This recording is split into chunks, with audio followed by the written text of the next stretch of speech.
Okay, thank you. Good evening, we're here on, I don't know, what we're doing. Lost my agenda, but in any event, we'll call the meeting to order. Is there a motion to open the meeting for March 19th? Motion? Second? Second. All in favor? Aye. Aye. Our first item tonight is an informal appearance before the board. This is CG Homes LLC, 456 and 462 Armonk Road. This is an application for a preliminary subdivision plan approval, application for a stormwater management and erosion and sedimentation control and tree removal permit for construction of a 4-lot subdivision. Good evening, Ralph Alfonsetti, the engineer for the project, for the record. If you can pull up my plans, I'll give you a quick overview. Yep. Hold on one second. So I'll go on. So this is 456 and 462 Armonk Road. There are 2 lots right now on the west side of Armonk Road. They are 10 acres and 14 acres, so it's a total of 24 acres. We are proposing a 4-lot subdivision, or a total of 4 lots when we're done. So this is the existing conditions. My eyes are not great, but to orient everyone, this is Armonk Road right here, 128. There's an existing house or recently demolished house right about this location. There's an existing driveway right about here. There is a wetland in this area here. The grade goes down from the road to the wetland and then back up to a plateau and then up again. The elevation from the wetland to the high point in the rear is approximately, the difference in elevation is approximately 215 feet. And if we can go to the next plan, you can see our proposed layout.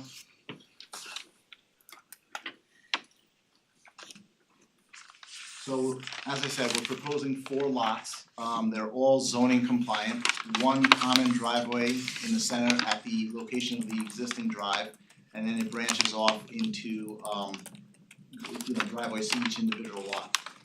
We are not touching the wetland buffer or disturbing anything in the wetland buffer, which is 150 feet in that area. We have done testing with Westchester County Department of Health for the septic systems. We have not, I'll acknowledge, we have not done testing for the stormwater with the town engineer present to witness them, but we have 20 to 22 holes throughout the site and we've got pretty consistent soils, so we're confident in that. We've submitted a slope map, we've submitted a bunch of information. I'll open up to questions, I guess, at this point, unless you want me to go on. I had one quick question, it doesn't show it here, but I think it's a quick question. To the west, the property that adjoins your property, is that the park? It is the park, yes. So it's contiguous to your property? It is, Okay, yes. good, thanks. What were the properties beforehand? Just residential? Was the nursery to the north, page north, or was the nursery on lot 1 and 2?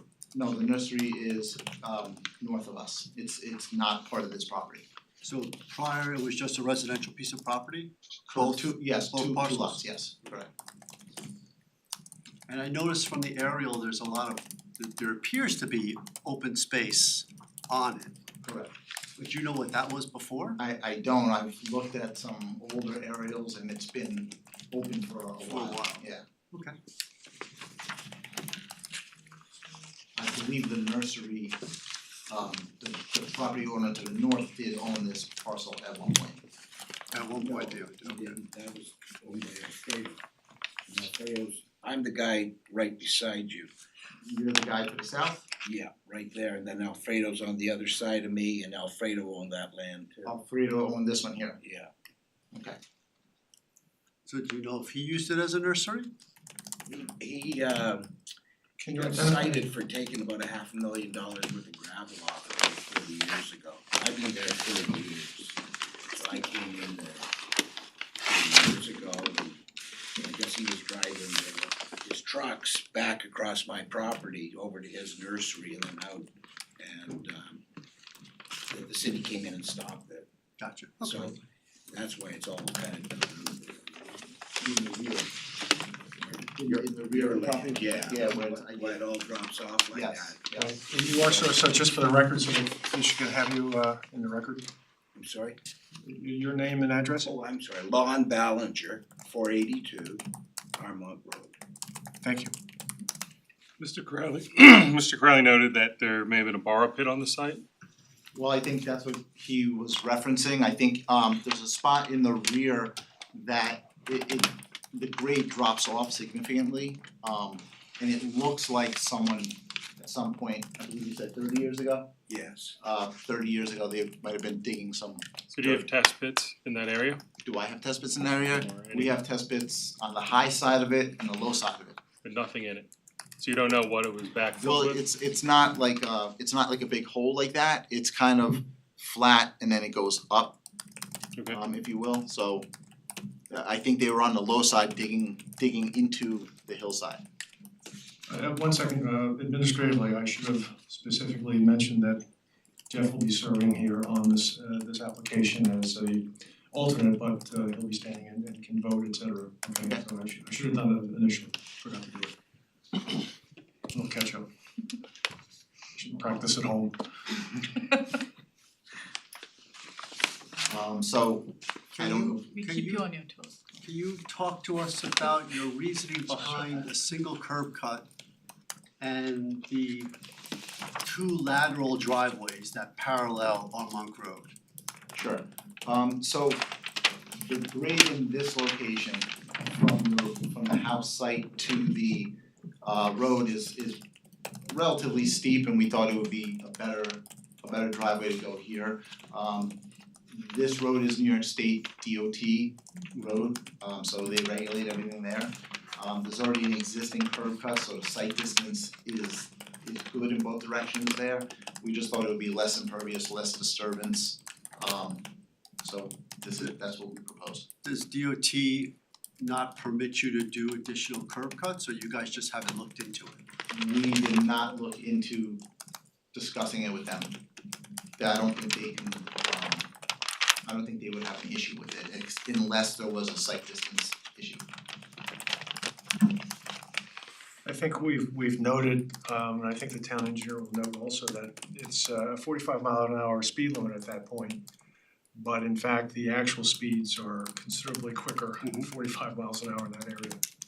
So it does pose, the applicant does, with the one street opening, it seems like it could be actually safer because that's a pretty good spot where you have it set up. Yeah. So those others might be more difficult if you had cuts with each of the sites. Living on Bedford Road, one of the problems I always see with these kind of situations is like it takes forever to turn out, even for the folks who are living. To make the left, yeah. I always brake when I see you coming out. And wait, yeah.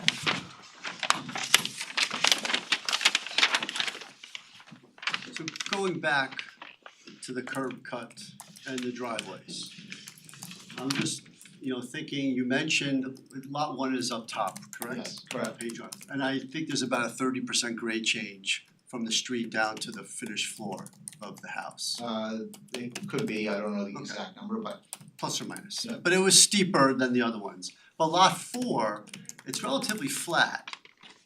And I'm that one, and I'm just thinking about a couple of things. The amount of earthwork and tree removal you're doing on lot 2 and 3 to access lot 1 and 4. And I'm also thinking about the situation with neighbors going forward when lot 2 and lot 3 have people traversing their property. I mean, look at lot 2, you've got a 270-foot driveway cutting that property in half to access lot 1. And lot 1 has a big party, all the people come and they're parking on lot 2's off the shoulder of lot 2's driveway. It's a rainy day, they leave, they rip up the guy's lawn. I'm just seeing, future issues with neighbors, where I'm just wondering if lot 4 could get a curb cut, lot 1 could get a curb cut, and maybe 2 and 3 share the existing curb cut like you have it. And I'm interested to hear Dennis's point of view on tree removal, because I think if I lined up the tree removal with the proposed driveways, there's a lot of trees coming out to put in those driveways. and I know people are always concerned about tree removal and so forth. The grade to get down to lot one, which kind of leads me to my next question, I know they're nice and clean, even 6 acre, 6 acre, 6 acre, 6 acre. But in essence, they're really 2 acre, 2 acre, 2 acre lots because we can't really do anything with the back. You know, to buck the grade on lot one, is it possible that you could do a curb cut and serpentine down the hill and maybe lot one gets a little bit fatter to accommodate that? I understand about the speed, but what a great opportunity to maybe get the speed lowered on the street there, you know, because we have some curb cuts. So I'm just, you know, I know we don't get into 4 houses coming off of a driveway that often, and I know it's kind of a special condition. But I'm just trying to think ahead with those neighbors and fights over who's maintaining the driveway properly, you know, and I see you had to do some big hammerheads at the end to get fire trucks back there, so it kind of seems like maybe more issues are starting to come up due to trying to just do one curb cut. And it is 880 feet, you know, it's almost a fifth to a sixth of a mile of frontage. I'm sure DOT could figure out a way to get 2 or 3 curb cuts on it. And there's also, I think, there's one across the street that you could probably line up with on some of them. So just food for thought. Yeah, I think 4, you're correct, is a lot easier due to the grade. I think 1 would be difficult, we can look at it, but I think it would be very difficult to get down there, even if we made the lot You would Wider- definitely have wider. to serpentine, you definitely have to do a little loop, but Yeah. I mean, I think your grades right now are 7% of your driveway profile. You can go steeper. Yep. I know design wise, going over 8 isn't ideal, but you could probably push that envelope if you had to. Provided other members on the board agree with the way I'm going. But just something I noticed as I was looking at it. Well, one of the issues, you touch on it, is that we customarily, obviously you saw Sabrina's note, she's not here right now, but we customarily do not approve 4 homes off of these driveways like this, unless it's a conservation development. But of course, in order to look at a conservation development, we prove out a conventional. And again, we probably would not be inclined to prove out a 4-lot conventional to get to a 4-lot conservation, sort of backwards.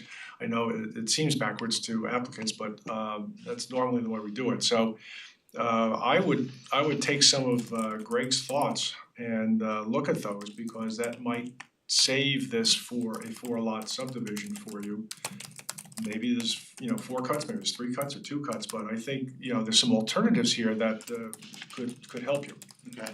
Because I think as it stands now, we might have problems with the 4-lot that you've designed coming off the common driveways, the common driveway. So I can't recall a single time we've ever gone with a conventional and approved something like this before. Apparently, we have the legal ability to do it, but I think we've reserved that approval authority when it was a conservation development. Sure, we can absolutely look at it. I'm pretty confident we can eliminate or make a driveway standalone for lot 4 to lower lot 1. We'll have to take a look at a little bit more carefully, just to see if we can get it done. It just feels like the third one, I'm assuming that's lot 3. Yeah, that certainly seems like, you have way too much going on if you're thinking about the people living there, right?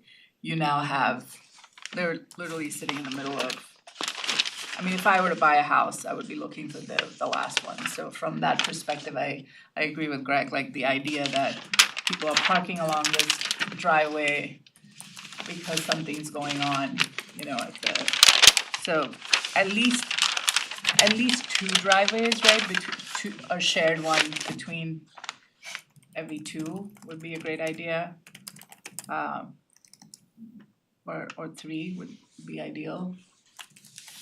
I agree with that.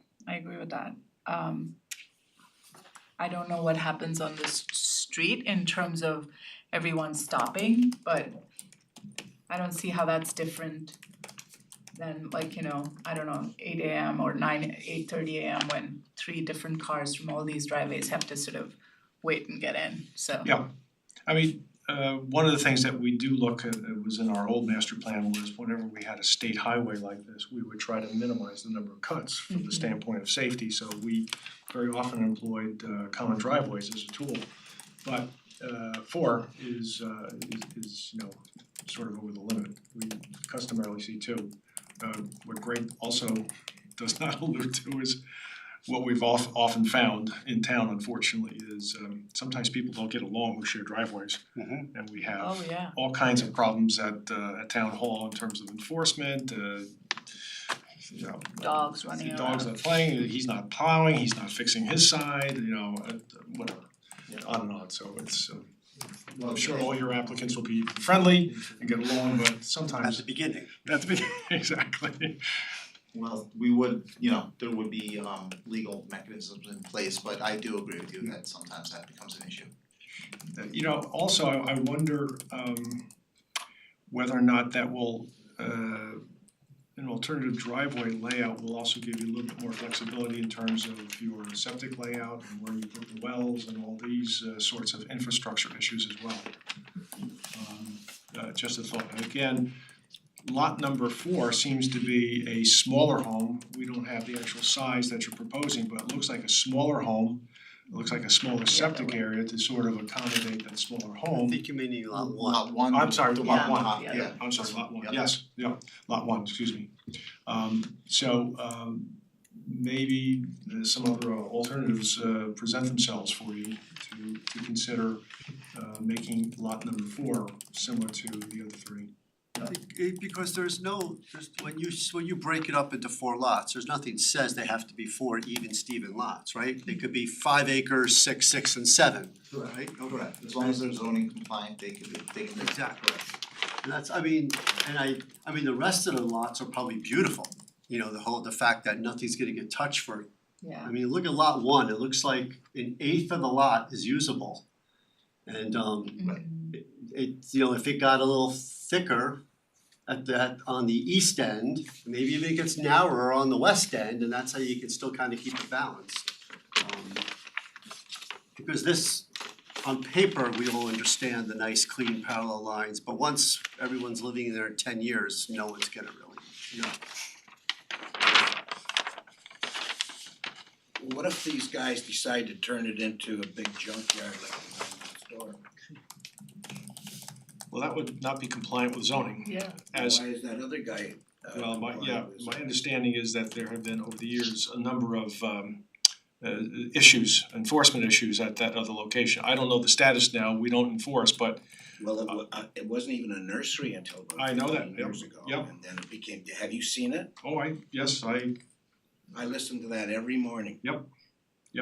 And then Alfredo gets me on the other side. I fully understand, yes.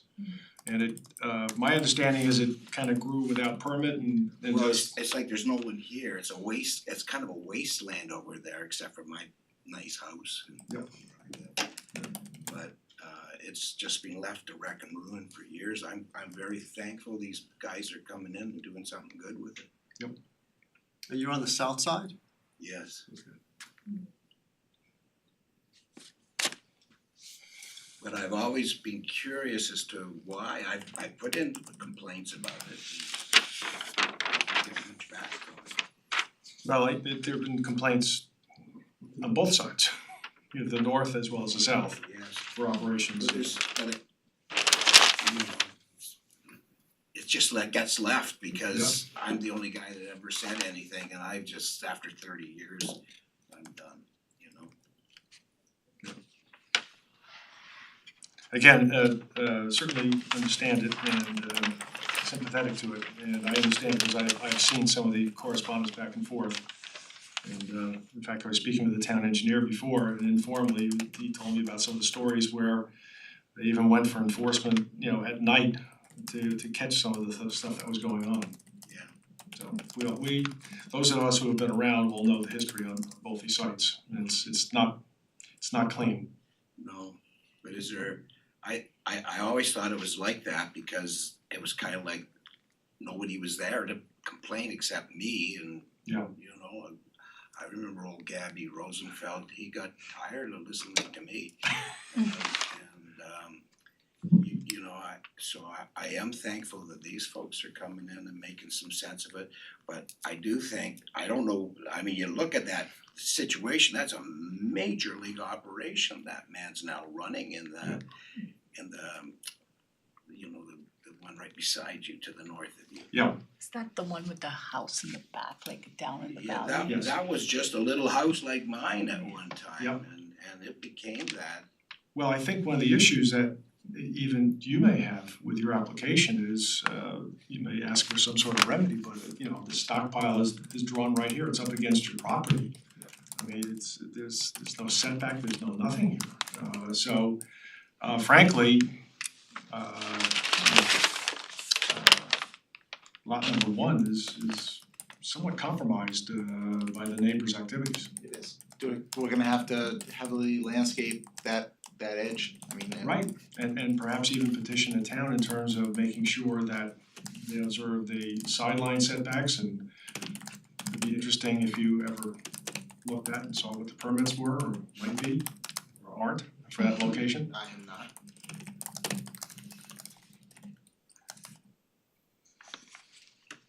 Yeah, from that perspective, it actually makes sense for you to like size up the lot or something. It feels like they're compromised on that side and then, so maybe there's a different sort of Pull it towards proportion Yep. that you can, I do understand, yep. We can definitely look at that. I don't know how that helps you in terms of driveway. I don't know. So we had, Looks steep. is there anything else you wanted to tell us? No, I'll, Okay.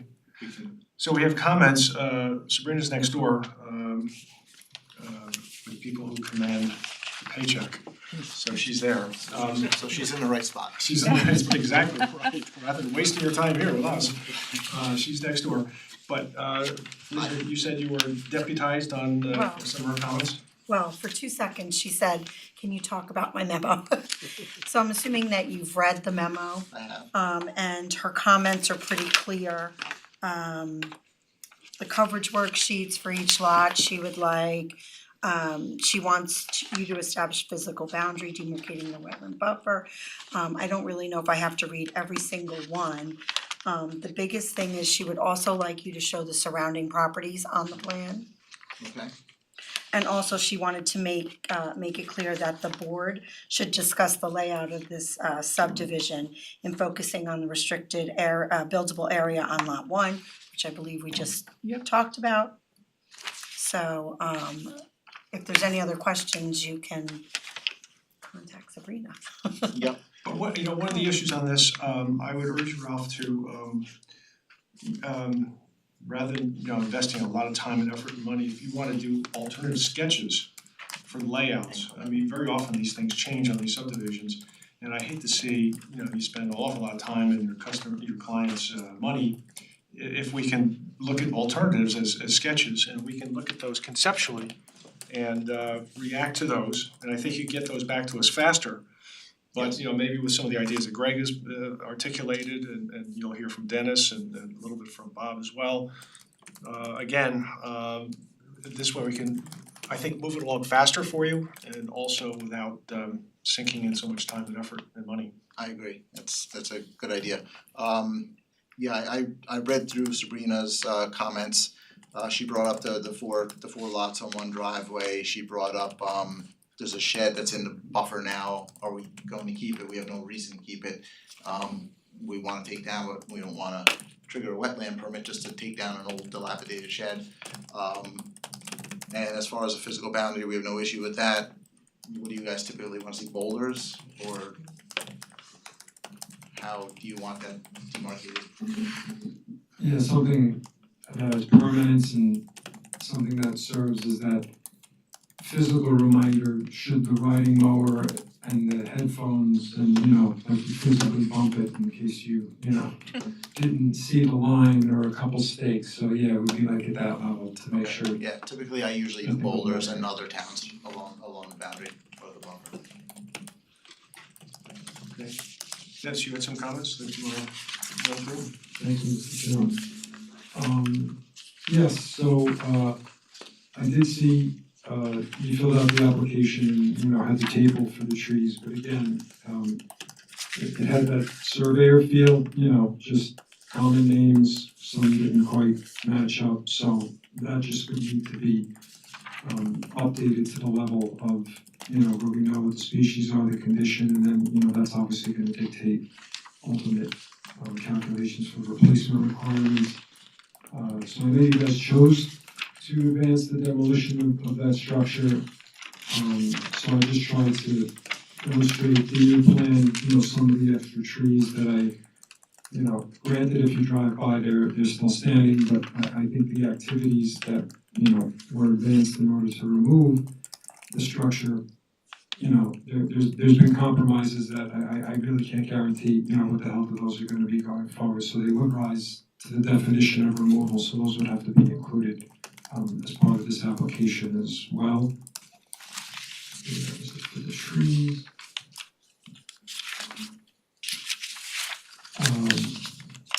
Right, so I gave Mr. Alfonsetti on the way in, I happen to have a copy of that Phase 1A cultural resources assessment for the property that is across the way and south just a bit, because I know that had to be checked off on the EAF form, but I believe that is the reference as to why that had to be checked off. I'm not sure that there's going to be any resources potentially on the property or not.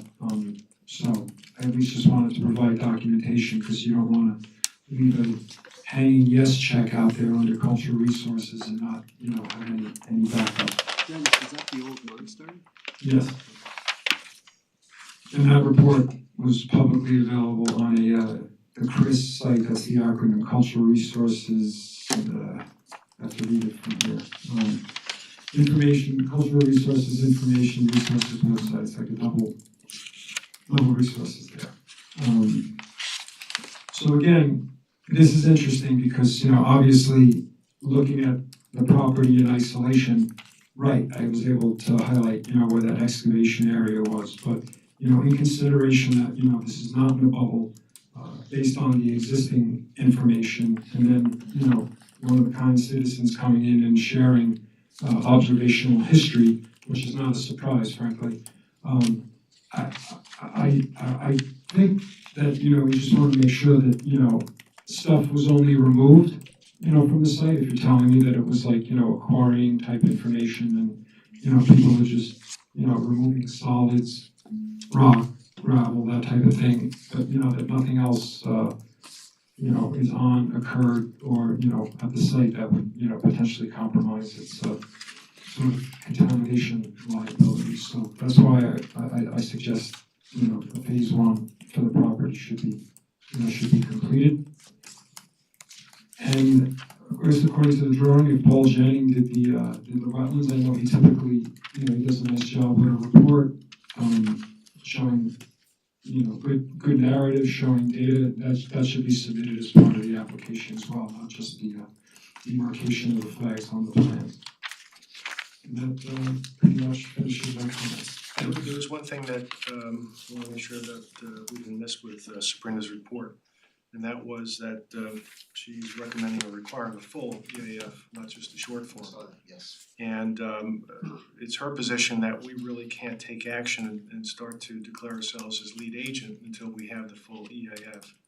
So administratively, we really can't move forward in that area. So as soon as you can get that into us, then we can perhaps take that action, declare ourselves lead agent in the secret review. Okay.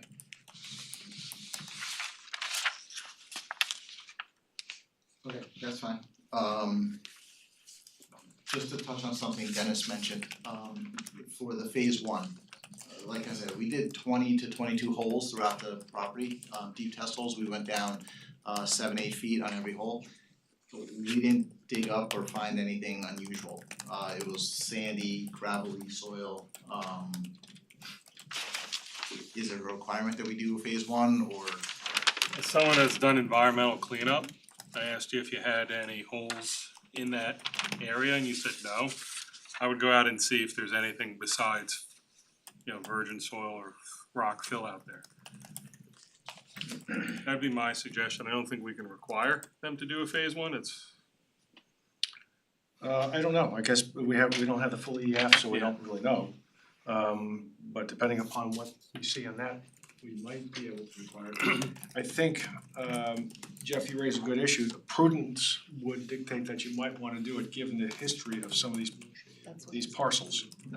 And you know, there's no public water out there, so you're dealing with wells. You know, I hate to see something, when you're 3/4 of the way through and all of a sudden there's a problem discovered. So I think Jeff's suggestion is prudent. I don't know if it really is a requirement at this point, but I think it would make good sense. Is there any issue with the nursery to the north, stuff migrating into the well water of lot 1? I don't know, but it's potential, Is sure. that something they would have to, I'm not trying to make work for you, I'm just asking the question. I don't know what's going on in that nursery exactly, Right, any kind of chemicals or, you know, so I can't really say. leaches into the soil. maybe it gets down as a groundwater, it could be flowing all the way south. Yep. I mean, or whatever way groundwater's flowing. Actually flows north there, I think. It's gonna go down into the Goes well out to in the the Kisco north. River eventually. Yeah. Yes, Into the correct. New York City watershed. Yep. Which has been a problem for other applications on this property in the past. So it's not the first time we've seen it, so again, I think it would make good sense to do it just as a precaution. Makes sense. Something else, don't think, what was it? So this eventually flows to watershed property? Oh, that's, yes, Sabrina Yeah, mentioned DEC, yeah. okay. Yes. So it flows up to the, So it's going north and west. yes, so eventually goes into the Kisco River. Goes into the Croton Reservoir. Bob, you had some preliminary thoughts or just some general comments? I know we don't have a memo from you because you were. Yeah, I didn't have the opportunity to do a full review. I was on vacation in South Carolina last week, but I felt due to the reasons as mentioned that I'll wait till this layout gets more refined based on what the planning board wants to see with the stormwater. Once that's more refined to a certain point, I will do a full technical review on the SWIP. But just sitting here looking at the plans quickly, on a cursory review, I have 4 points I'd like to go over, which really applies to any layout that might come from the site. One of them is the driveways that you have profiles on, Ralph. Anytime the driveway grade exceeds a 6% differential, the vertical curb's length must be a minimum 100 feet. You have 50, so you have to increase that. That's one item that's based on 6420 F8. Number 2, on the sight lines on that roadway, I've been rode that road many times, I'm sure the members of the planning board realize it as well. This posted speed is 45, but I guarantee you, the 85th percentile is well above that. So I would think the state would require that as well, so you'd have to do a 85th percentile study on this to see what the speed is on the 85th percent average. And also too, the site distances must be on the intersection site distances. And I looked a real quick look on the AASHTO guidelines, and the intersection site distances are probably gonna be between 500 and 600 feet as opposed to 200. So keep that in mind when you're doing your layouts with your driveways. You might find that because of these distances are so extensive, they might be precluded by the vertical geometry of the roadway. But they still have to be shown nonetheless, so they have to be almost tripled. Number 3, are these boxes you show for the on-site wastewater treatment system based on approved perks and deeds by the county? Or are these just estimations? No, those are approved by the county. We did Okay. testing, deep vessels and perks with the county. Okay, you might want to provide that information on your next bill, that'd be helpful. And also too, minor note, it seems to me, I think a lot of people spoke upon it, Sabrina and planning board as well. lot one, to me, the wetlands buffer and the proximity to the on-site wastewater treatment system lots and the footprint seems unrealistic to me. It's only 6 feet away.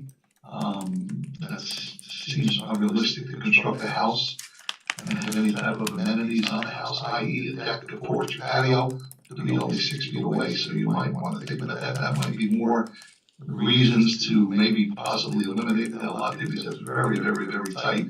And it should be noted, lots 2, 3, and 4 all have pools, lot 1 does not.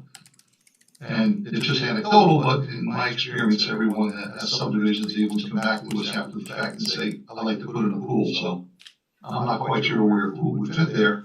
They'd have to come back to the planning board and get a wetlands permit for that as well, so. Those are my cursory comments right now. Once this, again, this lot layout gets more refined, that's accepted by the planning board, I will do a full depth analysis and formal review of all the drainage, grading, as submitted. So those are my comments for tonight, Chairman. Okay, thank you, Bob. I had a couple more observations or comments just to, we haven't done a subdivision in a while, so you get out of practice.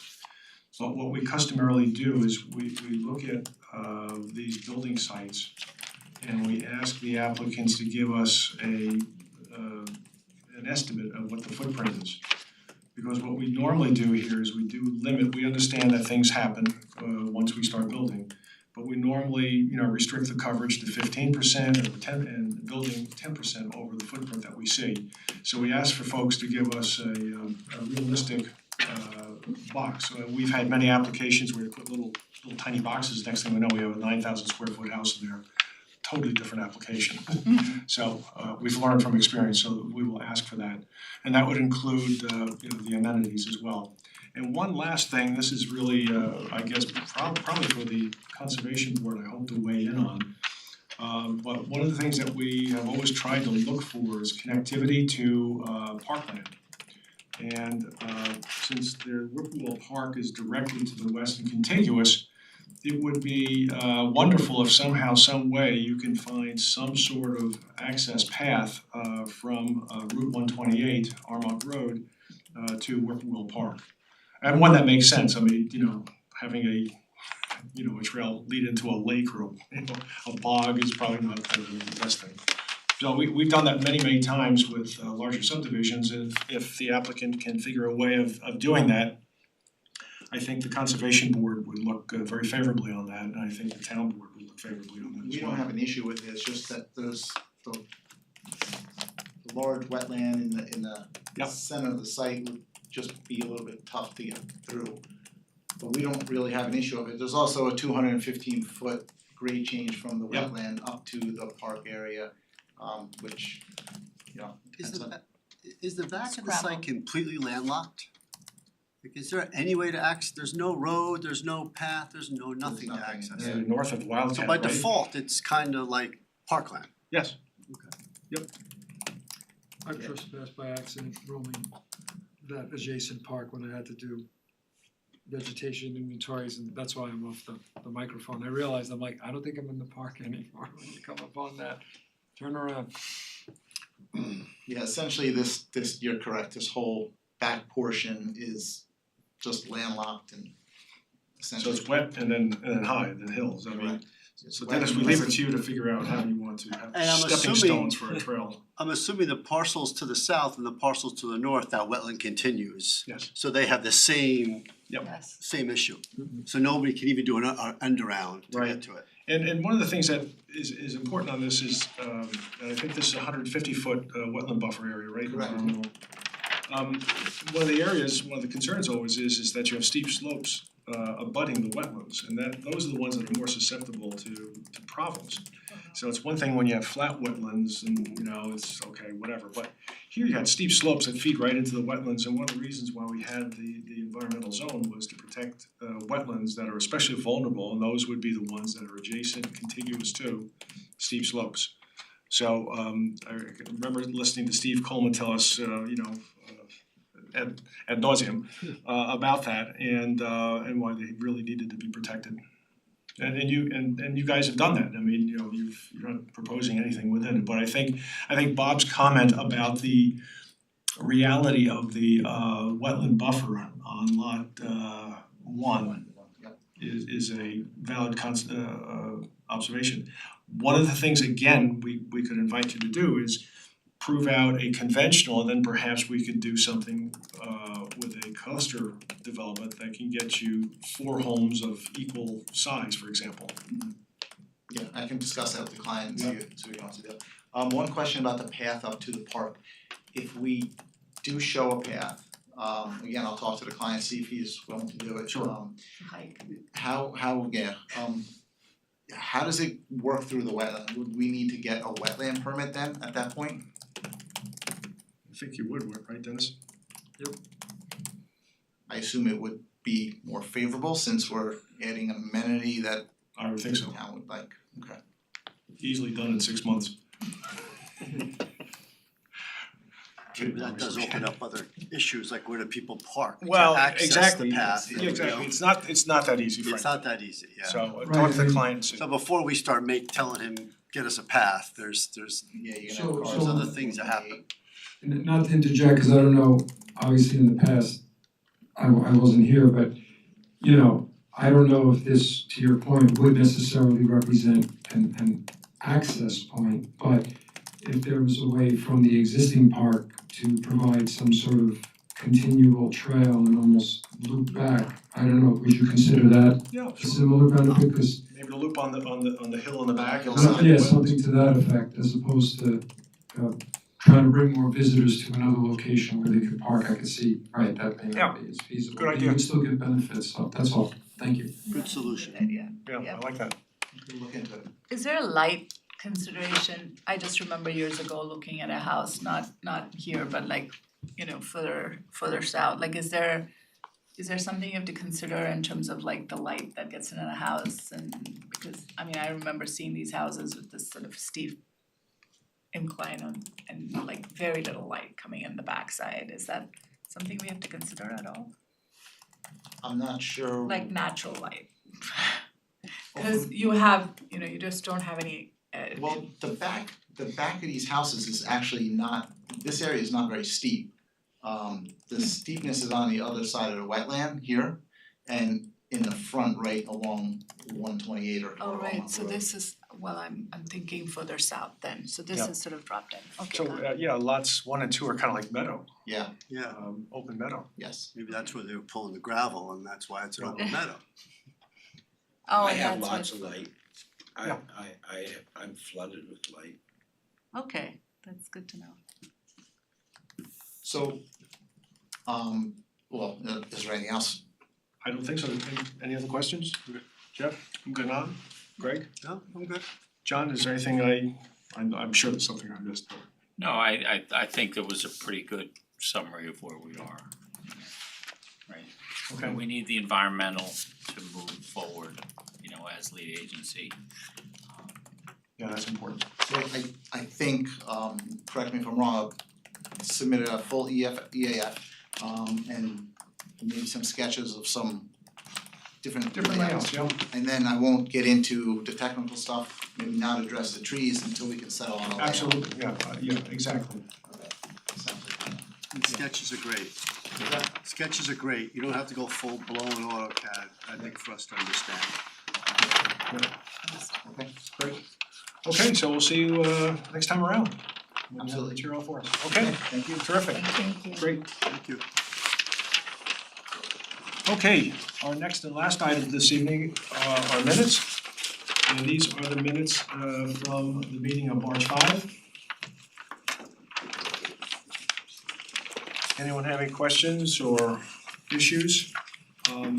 Council will tell you that you can vote on the minutes if you've read through the minutes or, you know about the meeting and feel comfortable and wanna approve them because I guess the only ones present, Jeff, you were here for that? Yep. You're right, yeah. And Eldad Khan, so No, I don't if have. you wanna vote for him, you I can. was not present, so I don't feel comfortable voting for. Okay.